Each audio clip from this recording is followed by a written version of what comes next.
What if the greatest war in human history was never fought with weapons, but with attention?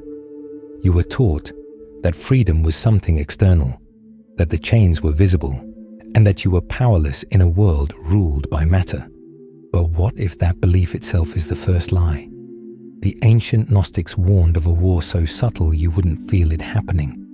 A war that doesn't need armies, prisons, or violence because it takes place inside you. Not over land, not over money, but over your very soul. Perhaps the reason so many feel anxious, distracted, fragmented, and empty is not the stress of modern life at all, but something far deeper, something you've always sensed was missing, even if you could never quite explain it. The Gnostics had a name for this condition. They called it forgetfulness.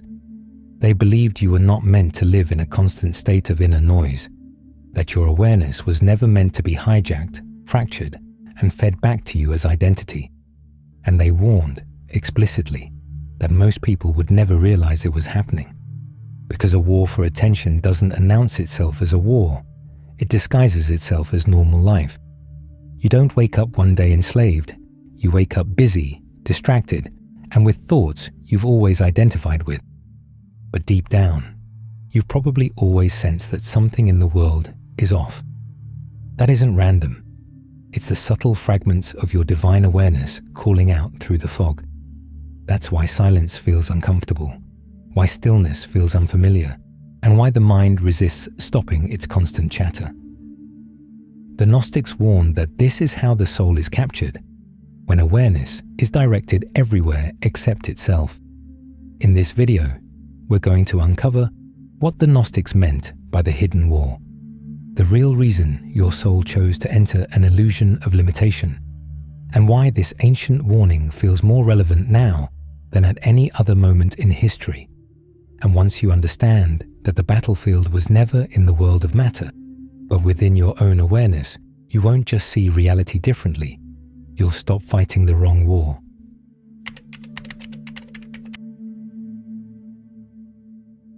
To understand the hidden war for the soul, you have to step outside modern assumptions and return to a time when spirituality wasn't about belief, morality, or obedience, but direct knowing. The Gnostics didn't see the world the way we do. Where later religious traditions spoke of sin and salvation, the Gnostics spoke of ignorance and remembrance. They believed the core human problem was not that you were broken, but that you had forgotten who you are, and that forgetfulness, they taught, was not accidental. According to Gnostic cosmology, the material world is not the ultimate reality. It is a shadowed realm, a surface layer, convincing, immersive, and emotionally gripping, but fundamentally incomplete. Not evil in a simplistic sense, but misaligned. A system that constantly pulls awareness outward, away from its source, the divine spark within you. They called this condition an illusion, not because the world isn't real, but because it is mistaken for the whole. The Gnostics believed the human soul contains a divine spark, a fragment of higher reality embedded within you. Not metaphorically, but literally. A piece of transcendent intelligence temporarily clothed in flesh, perception, and time. But a spark can be dimmed. They described forces, not always personified, often symbolic, that maintained this world through distraction, imitation, and false identity. These forces did not need to dominate the body. They only needed to dominate perception. If you can be convinced that you are your thoughts, if you can be trained to chase status, fear, comparison, and survival, if you can be kept endlessly reacting rather than seeing, then the soul never awakens, and the system sustains itself effortlessly. This is why Gnostic texts read less like religious doctrine and more like psychological exposés. They warned that most people would mistake the surface of reality for the whole, that rituals would replace inner knowledge, that authority would replace insight, that people would defend systems that quietly drain them, because those systems feel familiar, necessary, even normal. What makes the Gnostic perspective radical is not that it speaks of hidden rulers or cosmic hierarchies, but that it insists the true battleground is inner awareness, The war is not fought by attacking you. It's fought by shaping what you notice and what you react to. Over time, this way of seeing the world became dangerous. Teachings that emphasize direct knowledge over obedience don't survive well inside institutions. Texts that suggest liberation comes from inner awakening, not external authority or saviors, tend to disappear, be miscopied, declared heretical and buried. And yet, fragments survived. Whispers of a truth that says, you are not meant to be permanently lost in thought. You are not meant to live disconnected from your inner stillness, and you are not powerless in this world, only distracted. The Gnostics weren't pessimists. They weren't optimists. They just saw the illusion for what it was. But while they believed awakening was possible for humanity, they warned that it required seeing through the very mechanisms that define ordinary life. Because once you understand, as the Gnostics did, how the soul is kept asleep, you don't just sense the architecture of the prison, you also begin to notice the cracks.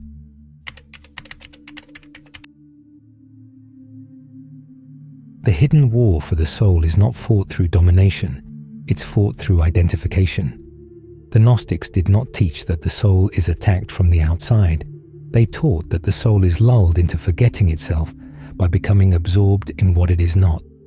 Your thoughts, your roles, your fears, your desires, your constant inner commentary. And here's a truth most find hard to swallow. If you are fully identified with the voice in your head, the war is already won, and no force needs to lift a finger, because the voice keeps you busy judging, comparing, rehearsing the past or projecting the future, and busy narrating life instead of seeing it. The Gnostics understood something modern psychology is only beginning to rediscover. A fragmented attention creates a fragmented sense of self, and a fragmented self is easy to guide. They taught that false identity is the primary weapon in this war. Not lies you're told, but lies you repeat internally until they feel like you. I am my thoughts. I am my story. I am my fear. I am what happened to me. I am what I lack. Once that equation is accepted, awareness collapses inward, and the divine spark dims, not because it is weak, but because it is ignored. Think about how the world trains you. From the moment you wake up, something wants your attention. Screens, notifications, news, problems to solve, identities to maintain. None of this is accidental. The Gnostics gave a name to the forces that govern this dynamic. They called them archons. Not demons in the modern sense, not monsters lurking in shadows, but symbolic rulers of a system that become real through distraction, imitation, and false identity. The Gnostics described this as a system that feeds on unconscious participation, not in a dramatic sense, but in a quiet, everyday way. When your attention is scattered, you live reactively. When you live reactively, you rarely question the structure you're inside.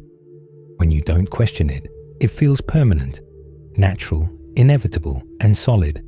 And this is where the war becomes invisible, because nothing appears to be happening. You're not being forced, you're being occupied.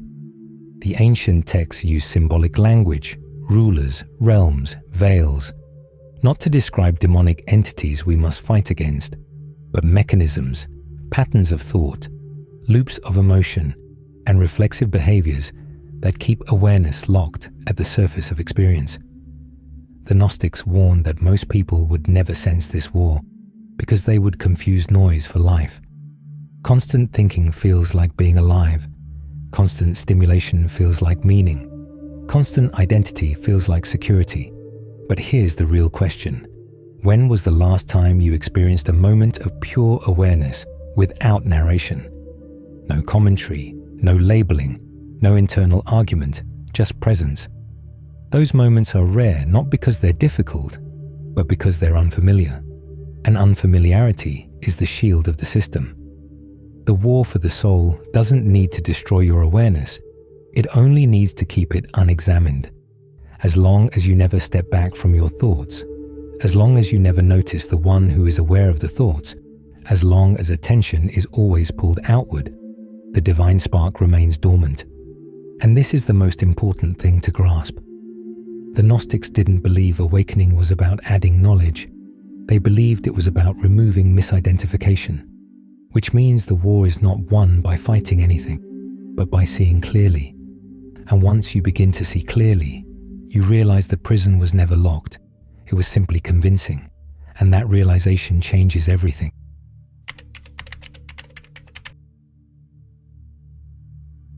Here's where the Gnostic warning becomes not just profound, but almost dangerous. Not because it frightens the system, but because it unravels it. The moment awareness begins to observe itself, the hidden war changes direction. Up until now, attention has been moving outward, from thought to thought, from desire to desire, from fear to distraction. But the Gnostics taught that awakening begins at a precise inner turning point, the moment you stop asking what you are and begin noticing that you are aware. This is not philosophy, not belief, not imagination. It is a direct shift in perception, and the texts are clear. When this happens, the mechanisms of control lose their grip, not dramatically, but quietly, effortlessly, like a spell breaking when it's noticed, and the moment identification is dissolved. The system, whatever form it takes, relies on one assumption, that you believe the contents of consciousness are you, thoughts, emotions, roles, stories. But when awareness turns inward, something startling becomes obvious. You are not the thought. You are the one aware of the thought. You are not the emotion. You are the space in which the emotion appears. This is the crack the Gnostics were pointing to, because once this distinction is seen, not intellectually, but experientially, the war loses its battlefield. You are in this world but not of it, no longer consumed by the inner noise. Many people imagine awakening as bliss, visions, light, or escape. But the Gnostics warned otherwise. The first phase of awakening feels disorienting because the identity you thought was solid begins to feel transparent. This is why many experience a dark night of the soul, where their old life collapses before something new and better can emerge. Here's an important misconception the Gnostics addressed. Awakening does not remove distraction, it reveals it. As awareness grows, you begin to see how often attention is pulled away, how reflexive habits try to reclaim center stage, and how identity attempts to reassemble itself in subtler forms. Spiritual identity, moral identity, the identity of someone who sees. The Gnostics called this imitation of awakening one of the most deceptive traps because it looks like freedom but still depends on identity. True awakening, they said, is quieter. It doesn't announce itself. It doesn't need validation and doesn't seek superiority. It simply sees. This is why the war for the soul intensifies not through resistance, but through subtlety. As soon as awareness becomes present, the mind tries to reclaim it by turning insight into belief, by turning stillness into identity, by turning freedom into a concept. But the Gnostic texts offer a calm reassurance. You don't need to defeat these movements. You don't need to suppress them. You don't need to escape the world. You only need to notice. Because awareness that notices cannot be captured. And this brings us to the most transformative part of the warning. If the war is fought through attention, then liberation begins there too. Not through effort, not through struggle, but through remembering how to see.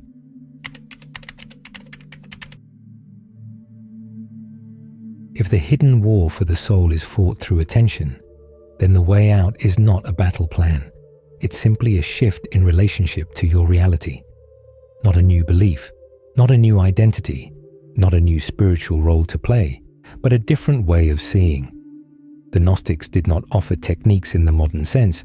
They offered orientations of awareness, ways of holding experience that quietly dissolve the mechanisms of capture. So instead of asking, "What should I do?" try asking something more subversive. Where is my attention right now? Not to control it, just to notice. Because the moment attention is seen, it loosens. Throughout your day, there are small openings, moments the war cannot survive, a pause between thoughts, the silence beneath a sound, the stillness behind an emotion. You don't have to create these moments. They're already there. You only need to stop rushing past them. One of the simplest shifts is this. When a thought arises, don't ask whether it's true or false.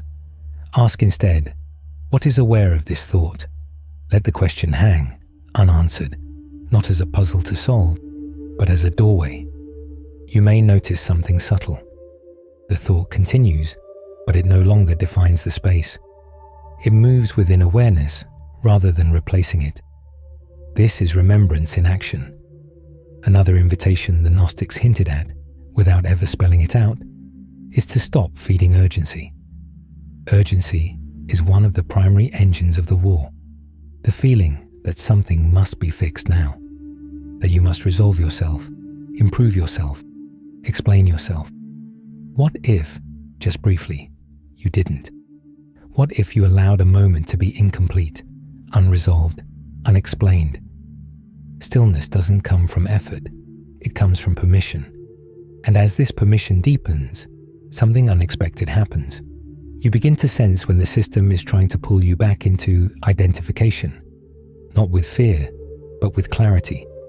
You'll notice the tightening in the body, the contraction around a thought, the impulse to defend, compare, or prove. And instead of reacting, you pause. This is not passive, it is powerful, because in that pause, you break the loop. The Gnostics believed the world could not trap an awareness that had learned to rest in itself. You can still participate, you still act, but you no longer react. You become like the divine. You become the cause, not the effect, the projector, not the screen. You don't need to escape the world. You don't need to defeat anything. You only need to stop mistaking noise for identity, because the moment you see clearly, the hidden war begins to starve, and when it starves, it fades. And if you'd like to go deeper on what you've already learned in this video, I've created a free ebook called Escaping the Illusion, a Gnostic guide to mastering reality which expands on everything the Gnostics taught. You can download it free using the link in the description.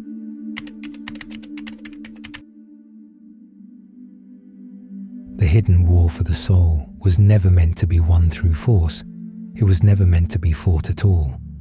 The Gnostics weren't warning you about an enemy to defeat. They were pointing to a mistake to notice. A simple but profound confusion between awareness and the things that pass through it. Thoughts rise, emotions surge, but you remain. When you look back over everything we've uncovered, a quiet truth emerges.